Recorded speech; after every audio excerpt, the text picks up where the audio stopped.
Hello, this is Alex with GrowHow, and today we're going to be talking about pruning tools.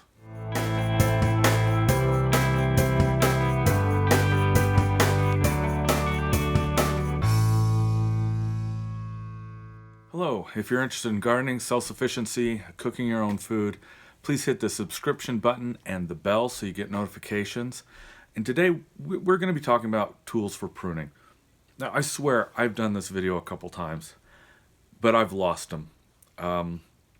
Possibly phone crashes, computer crash, I don't know. But when you're doing pruning, you really need to look at getting the right tools. There's so many times I see some expert, supposed expert on YouTube, or sometimes even on something that's better vetted than that, that's out there with a sawzall, says, hey, with this sawzall I can, I've got a pruning blade and I can, and yeah, they can. You can cut a tree with anything, from a razor blade to a pocket knife, to a sawzall, to a chainsaw, to, you can use a ditch witch, a trench digger, to cut a tree if you really want to. Those tools aren't necessarily the best tools. So let's go over some really basics on what you should be looking for and what will do the job well and what will accomplish what you want rather than just hacking at the tree. And the first of these is the pruners. These are hand pruners. If you're in Britain, they're cicaders. If you look at this, you'll notice these are like scissors in that the blades go past each other. There is a variety that has an anvil that the blade cuts against. I don't have any of those anymore. I had some I got from my parents, and years ago they literally sprung apart. Generally, those are not preferred because they tend to crush the wood rather than cut through it, especially if they're just the slightest bit dull. If you have, that's what you have. They can be okay, but keep them sharp. These, on the other hand, even though I do keep them sharp, are much better at getting a clean cut. If you crush the wood, you open up for disease. You're damaging things. Would you rather have the doctor come in and do a surgery with a scalpel, or would you rather have them use a butter knife? And yeah, they might be able to do it with a butter knife, but you're not going to be happy afterwards. Same with your trees. If you use, inappropriate tools or a lesser tool, you're gonna have difficulty. In this case, this is a pair of Coronas. These do have a bit of a stretch for your hand. I've gotten used to them. I don't notice it anymore. This is really an old design, but they cut well. And there are fancier models out there from other companies that fit your hand better and everything, but they don't cut well. I had in particular a pair from, totally forgotten the name of the company, Fiskars, and they had a similar all metal structure, but they're ergonomic and they fit the hand really well. And I got them, and I spent more than I did on these. I could not keep the thing sharp. I could sharpen them and they'd dull out very, very quickly. It just wasn't worth the maintenance. And then when I finally quit using them, they had so much wobble in here that they were starting to catch trap stuff rather than cut it, whether they were sharp or not. For your money, for the value that you get from them, I would go with a Corona like this. The one thing you'll find is this little latch right here breaks very easily. I've had these for a number of years. I haven't broken them, but I'm kind of careful, even though I use them professionally. But these, they just do the job, and I don't have to worry about them. I sharpen them, and it stays sharp for a long enough period it's worth using. I really enjoy these, and they haven't broken. They do the job and they don't break. That means a lot. That means more than a fancy hand grip that may feel more comfortable, but will fail me in the end. Right here, I've got a leather scabbard for them. In the days before I had a cell phone, I would wear carpenter pants, still do, and I'd put them in my carpenter pants down there in that pocket on the right-hand side. I was glad for the upgrade, but putting them in your back pocket, but have a system so that you can get to them quickly. If that means you buy an extra piece, go for it. If you've got pockets that work, that's fine too. Again, I've done a lot of work in trees, so that's really important to me that I can't just set them down and expect that they're going to be where I need them to be. Second tool It's a good saw.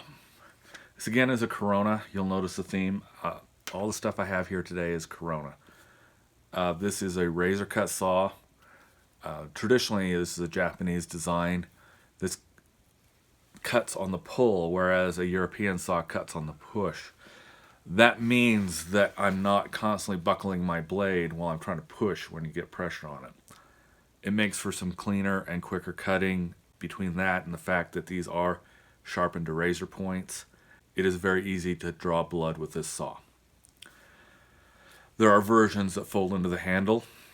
Those are good. If you've got an old European style, something that would have been sold in America 20, 30 years ago is the most common style. Those are still great. They're actually very maintainable. They don't cut as quickly, but they give a nice cut, and that's fine too. I have got one somewhere. It's probably in the back behind my truck seat somewhere. That's how often I use it. As a professional, I go with the longer full saw that's not folding because I use it a lot. There are a number of different brands that do the same thing. I think Silky's got one. I don't like Felco saws. They're just not up to the quality I think that Felco should have, and they're not up to the quality of this one. The folding saws, there's a bunch of different companies that make about the same saw, and those are great. You'll notice I have a scabbard with it. I talked about this being razor sharp. The number of times I've drawn blood, especially as I get older and I don't have as much control over my cuts. It's one thing that's very frustrating, but that's what happens. But when you're transporting this, you need to have something safety. If you're going to buy a saw with a fixed handle like this, you need to find a scabbard that fits that saw. If you got a folding knife, that's great. Just get a folding knife. It folds into the handle. You're safe. But just leaving this around, you're going to get something cut, possibly yourself or your family. So make sure you're taking care of it. This has also got a belt loop on it. I've added a carabiner onto it because I'm in and out of the truck enough that there's got a fancy system here that's supposed to, whatever, but it doesn't work well for me. Probably it doesn't matter so much for you, but for me, that's what I do. And honestly, with those two pieces of equipment, you can prune just about everything up to a certain size, I guess I should say. You don't necessarily need loppers. I find them convenient because I get some more reach off of them, and there's some areas that are hard to saw. You don't technically need a set of loppers like this, but they are very useful, and I find as a professional, this is something I want to have. This is an old pair. I got this as a hand-me-down. That's why they're so rusty. They sat around for a lot of years not being used. This again is Corona. This pair I don't like as much because it's got that thin neck on the handles. I've never heard of anyone breaking it, but I'm really touchy on that because I have broken a lot of stuff.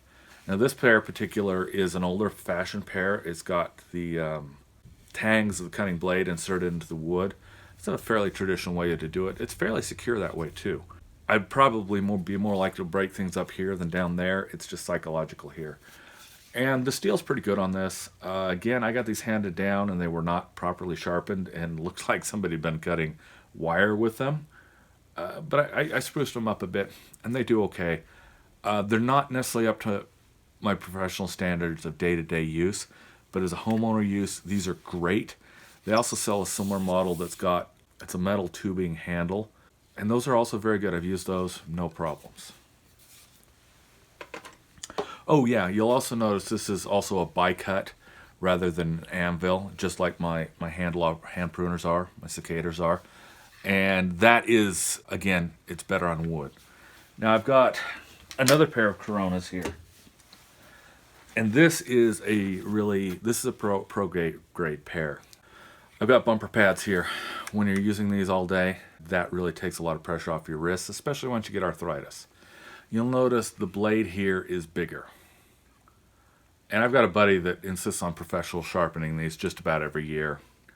But I keep it toned up in the meantime with a file. And one of these days I'll figure out how to film that. That's not easy for me to film solo. But one thing about these is, it is made as a professional pair. I wouldn't get anything that's much bigger than these. The weight on some of those models they sell for homeowners is horrible. It would wear me out day to day, hefting those things and cutting with them. The other thing is there's a lot of devices that have ratchets on them. And, oh, you can cut 2.5 inches of wood. You can cut 3 inches of wood. You can cut... Guys, the idea is to cut, not crush. If you go too big, you're going to crush. Even with a pair like this, there are some woods like willow I can cut very easily up to a very large size. But oak, walnut, maple? No. I will use a saw for bigger stuff. That's why I can dispense with the loppers and just go with a saw and hand pruning shears, because those actually cover just about every size up to, I've done 4 inches plus with a saw and with a handsaw, and then that's not a problem. Now there's some other tools you can get. Instead of the nice handsaw I've got, you can get a bow saw, and that'll do great. Bow saws are really quite good. They're not as good at getting the nooks and crannies that I sometimes have to deal with. They're certainly not as good for carrying around on my belt. But for a homeowner who doesn't do those very often, you can get a bow saw for fairly cheap at a big box store or your local hardware store, and it's a good option. I happen not to have one because I don't need it with the equipment I have. But again, going back to these, don't cut something so big you're crushing rather than cutting. If you look at it and it looks like you've got fibers coming out of the wood and it looks like it's squashed, just use a saw. And you may take some time and some practice to realize what you need to use for each of these. But if you have a question, go larger rather than going to the smaller tool. You know, if you have to use 2 hands on a hand pruner, you need to use loppers or a saw. There's a lot of fancy equipment you can get. There's, gas or electric powered pole saws. There's chainsaws.